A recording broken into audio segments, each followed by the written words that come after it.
कहीं ना कहीं कोई जो बातचीत दोबारा होने के जो दरवाजे हैं वो खोले जा रहे हैं। इमरान खान को भी इस चीज़ पे कन्विंस करने की कोशिश की जा रही है। पीटीआई के काफ़ी सारे लोग ऐसे हैं जो ये कहते हैं कि जी हमें मौका मिले और अडयाला जेल के दरवाजे हमारे लिए खोले जाएं, ताकि हम इमरान खान को ये समझाने के लिए, कायल करने के लिए हम उसको कोशिश कर सकें कि जी बातचीत होनी चाहिए। और शायद अब की बार जो है, जो हुकूमत है वो ये चाह भी रही है कि ये जो मामलात हो रहे हैं अब इसके ऊपर बस कर दी जाए। नाज़रीन, स्पीकर सूबाई असम्बली मलिक अहमद खान साहब ये कह रहे थे कि जी मैंने तो कई मरतबा ये कहा है कि इमरान खान के ख़िलाफ़ इद्दत केस, इमरान खान के ख़िलाफ़ साइफ़र केस, इमरान खान के ख़िलाफ़ ये जो है 190 मिलियन पाउंड का केस, तोशाखाना का केस।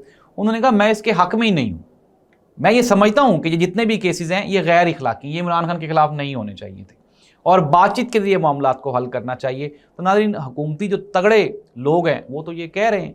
मलिक अहमद खान साहब के बारे में आपको पता ही होगा कि जनरल बाजवा साहब जो हैं, वो जनरल बाजवा साहब को मलिक अहमद खान साहब ने अपने इंटरव्यू में ये भी कहा, उन्होंने कहा जी कि मैं जनरल बाजवा को अपना बुजुर्ग मानता हूँ और आज भी उनके साथ गुफ्तगू करके उनसे मशवरे लेता हूँ।